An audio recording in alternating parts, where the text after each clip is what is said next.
نحمده ونصلي على رسول الكريم ونشهد أن لا إله إلا الله وحده لا شريك له ونشهد أن محمدا عبده ورسوله رب اشرح لي صدري ويسر لي أمري واحلل عقدة من لساني يفقهوا قولي. Respect viewers and listeners, Assalamu alaikum wa rahmatullahi wa barakatuh. Today we shall try to read and understand a few more verses from second chapter, this Al-Baqarah. أعوذ بالله من الشيطان الرجيم بسم الله الرحمن الرحيم. Allah, La ilaha, there is none worthy of worship illahu except Him. Al-Hayy, He is ever living. Al-Qayyum, sustainer of all that exists. La ta'khudhuhu sinah, slumber or drowsiness doesn't seize Him. Wala nawm, nor sleep. Lahu, to Him belongs ma fi samawati wa ma fil ard, what is in the heavens and earth. Man dhal ladhi yashfa, who can intercede indahu before Him? Illa bi'izni, except by His permission. Ya'lamu, He knows ma bayna aydihim, what is before them, wa ma khalfahum, what is behind them. Wala yuhituna bi shay'in min ilmi, they cannot encompass any part of His knowledge. Illa bima sha, except what He wills. Wasi'a kursiyuhu, His seat of power or seat of authority is spread over as-samawat, all the heavens and earth. Wala ya'uduhu hifzuhuma, and their protection doesn't make Him vary. Wahul Ali al-Azim, and is all high and the greatest of all. Sadaqallahu al-Azim. This is the greatest verse of Quran, as has been explained by Prophet Muhammad, peace be upon him. The greatest verse of Quran, what we call Ayat al-Kursi. That's a verse of the throne, because it talks about the great powers of God, His authority over all the heaven and earth. That's why this is called Ayat al-Kursi. There are many hadiths where Prophet peace be upon him explained the greatness of this verse. One of the hadith says that a person who recites this Ayat al-Kursi after prayers, after salah, especially the fard prayers, only death remains between him and the gardens of paradise. Imagine the greatness of this verse. But here we should remember, it's not just mere recitation, wherein we don't know what we are reciting. We read or recite the greatness of God, but there's no effect of that greatness on our bodies, or our eyes, on our hearts, and on our minds. It's just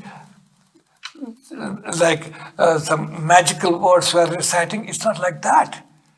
It's actually a person who reads the recites, he should feel the greatness of Allah. How great is it, and what is my position against vis-a-vis God?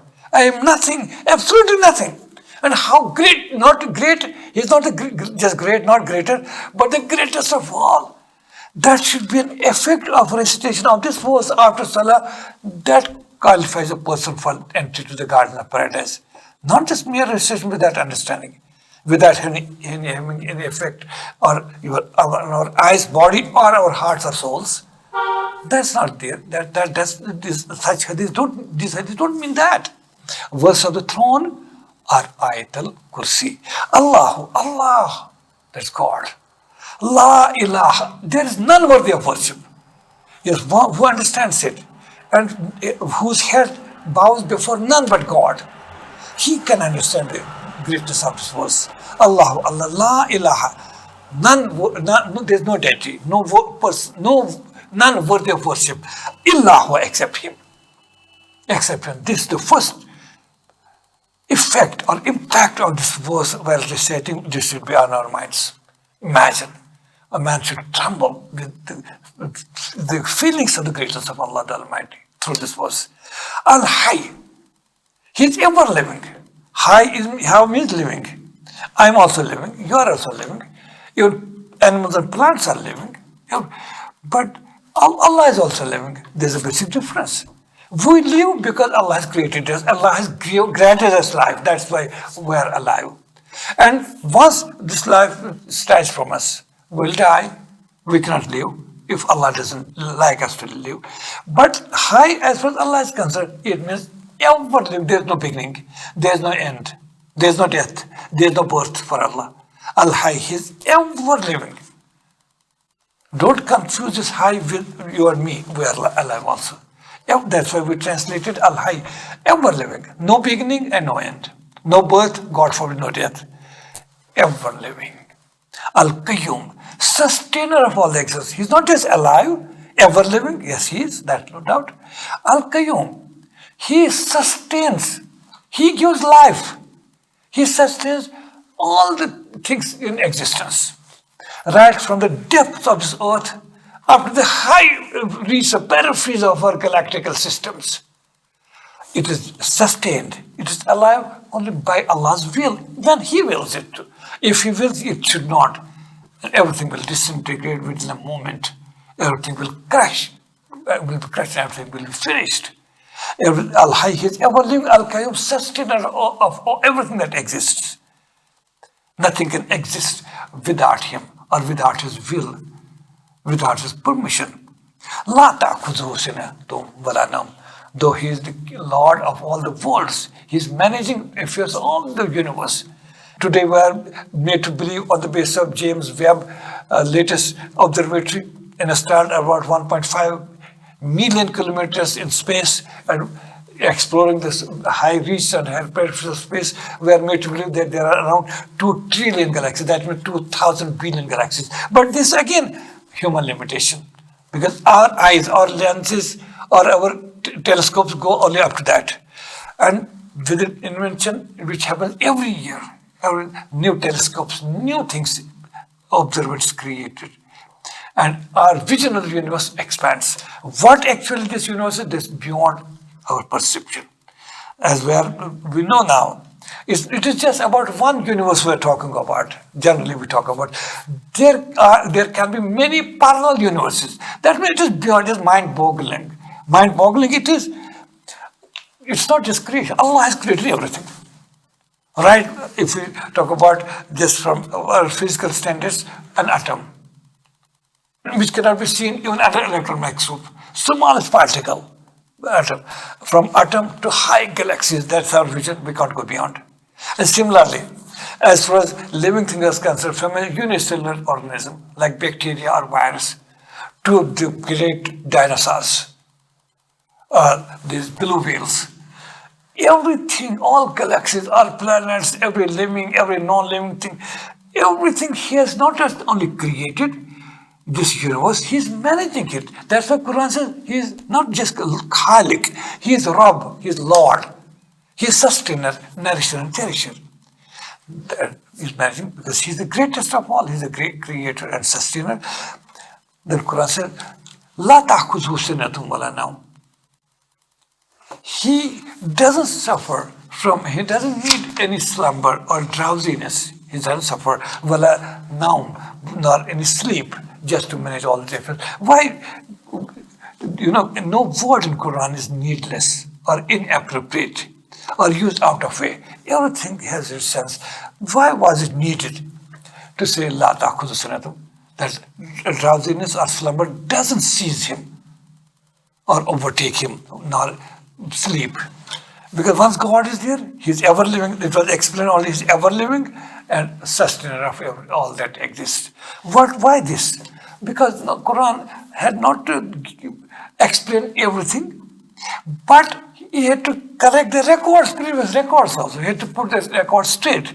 We see in olden scriptures which were distorted, text changed, human words ended, human sentence ended in the divine scriptures. According to that, we see even today's Bible that Allah created this world in 6 days, which Quran also understands, but Quran says the day, don't confuse that day with Monday, Tuesday, Wednesday, Thursday. It's not.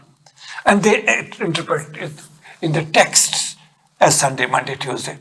And then at the end of all, when finally man was created as the master, as the ultimate living creature, on the 7th day, God was too tired, so he had to go for rest. That's why Sunday is rest. resting. Or Quran says it's not possible. La ta'khudhuhu. It's repeated in Quran a few times. As far as my knowledge goes, 4 or 5 times it's repeated in Quran that Allah doesn't need rest. Then you are confusing things. You are underestimating Allah, the Creator, the Master. You are trying to belittle Allah, His status, and bring Him down to human level. Human being does some work, and if he is tired, he needs some rest. A slumber, some drowsiness, or total sleep for some till he is rejuvenated again. Don't confuse God. This is your problem. Don't do it. They did it, as I referred to many. In other religious philosophy, it was done. Quran corrected it. Correct historical error. Quran put the record straight. La ta'khudhuhu sinatun wa la nawm. The drowsiness or slumber, neither that seizes him or overtakes him, nor any kind of sleep does he need. Lahu ma fi samawati wal ard. To him belong. Imagine this. This should be the effect of recitation of this verse when we read it as recommended by Prophet, peace be upon him, after our prayers, after especially Farad prayers. That should be the effect. With full understanding, in-depth understanding. Lahu, to him belongs. Ma fi samawati ma fil ard. To him belongs whatever is in the heavens and what is in the earth. Everything belongs to him. Because he is the creator, he is Lord, he is master also. Man dhal ladhi yashfa'u indahu. Who can intercede before him? Everyone before him is the creation, while he is the only creator. And what is our level? What is our position vis-a-vis Allah the Almighty? We are not even just a speck. Today, when we try to study this universe, imagine, try to understand, when we see this universe, this earth, where, in fact, firstly our earth, it is comparable to a sand particle in a big desert. Big desert is universe, and sand particles are planets, the stars, and earth is one of the sand particles, like a sand particle. Imagine. It's not just theoretical or just imagination. It is not practically demonstrated when these artificial satellites, they go to moon and then they go to Mars, and now few planets are created by NASA and other space agencies. Some spacecrafts went even far towards the edge of our solar system, not the galaxy, solar system.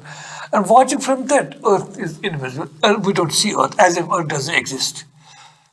Imagine when we go still far away, within our galaxy, Milky Way galaxy, not 2,000 billion, but in our Milky Way galaxy, going far ahead, even our lenses, our telescopes from there far place cannot look at solar system, Sun, which is 333 times bigger, larger than Earth, and having 8 planets around this whole solar family.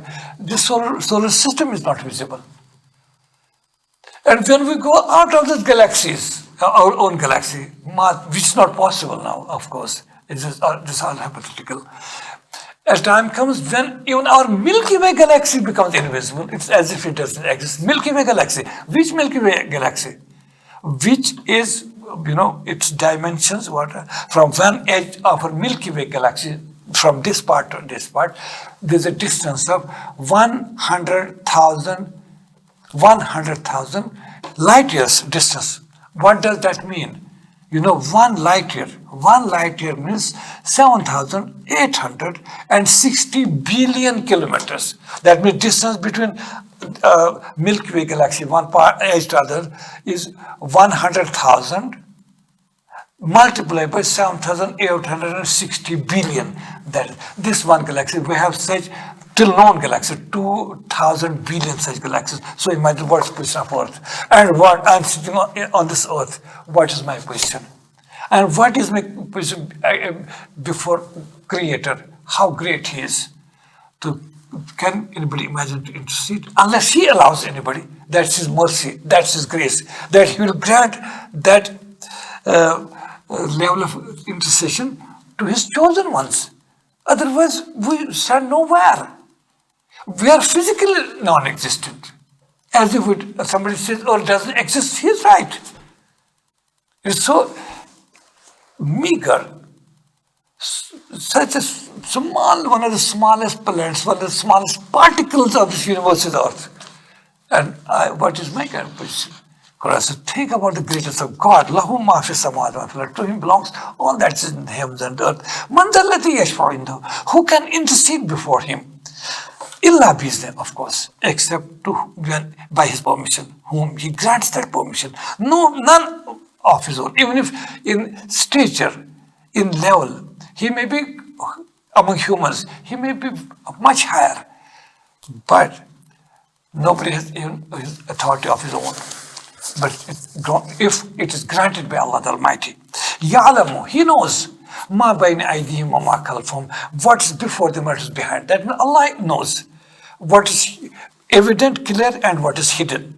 That it may mean that too. This means aydihim wa khalfahum means he knows their present. He knows their future. He knows their past. He knows everything. Who has that knowledge? When nobody has knowledge, how can anybody intercede on anybody's behalf? Other than this, that Allah grants some prophets, some greats, that level, and grants out of His knowledge so that they can feel whom to intercede for and who is not worth intercession. This by God's will. وَلَا يُحِيطُونَ بِشَيْءٍ مِّنْ عِلْمِهِ. And that none can encompass even a part of His knowledge. As I explained to you just now, the dimension of this universe, who can encompass that knowledge? Can anybody? Not even a small part. We have, imagine, we as 21st century human beings have been working on space sciences and other related. Though we have reached high level of progress, no doubt we can't ignore that. But imagine, for the last around 100 or even more, 150 years, we have been working on space explorations. Imagine, where have we reached? We have reached the moon. What's moon is nothing. It is just 300 kilometers from Earth. It's just, now we are heading towards Mars. We have not reached it. Unmanned crafts have reached there. No human being has yet. They plan within a few years, a human being will be on Mars. It will be an epoch-making, ice-breaking, as far as scientific development of space age is concerned. But about Mars, you know what's it? Mars is our immediate and closest neighbor. Even after 100 years of space age and using all technologies, spacecrafts, artificial satellites, telescopes, I don't know, many which I have no knowledge, we have not reached, we are not yet even in a position to knock the doors of our closest neighbor, that's Mars. Forget about planet Mercury, Neptune, and other planets. Then those planets are our neighbors. It's almost impossible. Forget about sun, which I've got solar system, it is father of the whole solar system. And there are such around more than 100 billion stars like sun in this our Milky Way galaxy.